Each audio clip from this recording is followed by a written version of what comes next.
Здравейте! Всички знаем, че както ние порастваме и семеним, така и самата музика пораства и семени. С годините излезнаха доста парчета, но само някои от тях оставиха траен отпечатък в съзнанието ни. И то не как да е, ами с танц. Подредила съм 5 известни танца и съм ги класифицирала по години. Нека да започнем с първата и най-старата. Макарена. Няма човек, който да не е танцувал някога този танц. Тя просто се е превърнала в емблема на миналият век.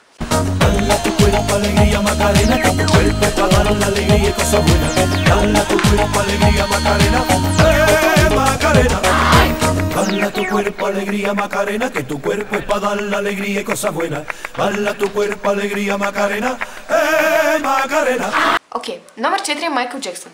Мисля, че няма момиче, което по неговото време, даже и до днес, да не се е завладявало от неговите чупки в кръста.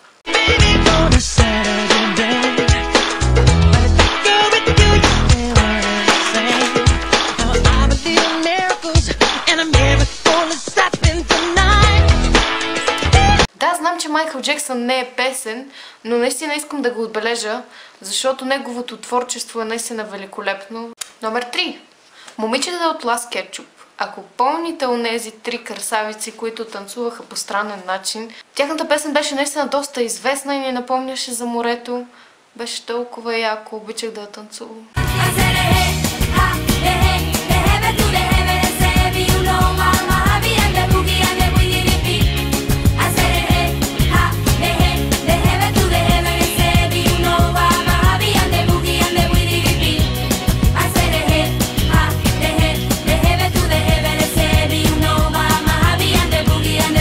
Спомням си колко често тази песен се въртеше по радиото и телевизията, още когато по телевизията нямаше музикални програми.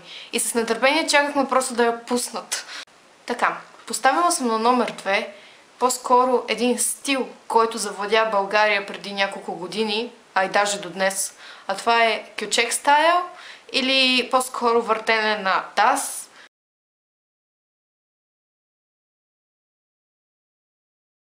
Определено тези движения не се срещат единствено в България.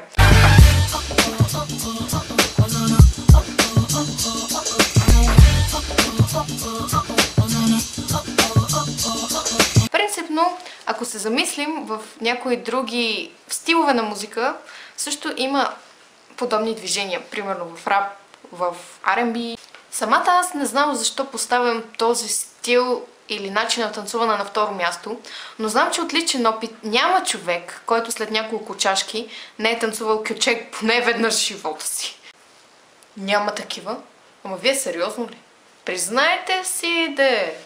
Това е интернет, кой ще разбере кои сте? Хайде! На първо място, разбира се, поставям Gangnam Style. Корейската песен, която завладя света със своят необикновен и странен танц. Чудя се всъщност дали след 10 години и повече нашите деца ще се сещат за нас и ще я танцуват. Знам, че песента е нова и не може да се сравнява с другите парчета, но все пак давам шанс на нещо ново, като имам доста големи очаквания от тази песен, тъй като за мен тя придоби доста различен смисъл. Тя е нещо като химн на моето поколение. Gangnam Style. Оп, оп, оп, оп. Опан Gangnam Style. Gangnam Style. Оп, оп, оп, оп. Опан Gangnam Style. Hey, sexy lady. Оп, оп, оп, оп. Опан Gangnam Style. Hey, sexy lady. Оп, оп, оп, оп. Танците. Това е едно забавление, което приравнява повечето хора в един общ знаменател, а именно приятелите. Независимо от интересите и вкусът им, мисля, че няма хора, които не са танцували тези 5 танца. Създавайте приятели, създавайте контакти, танцувайте заедно. А сега е времето и да ви кажа какво е 005. Или по-скоро линкът в описанието ще ви каже. Там ви очакват и 5 много яки награди, така че бързо отивайте. Защото ми писна да ме питат постоянно какво е това 005. Ето вече ще разберете какво е.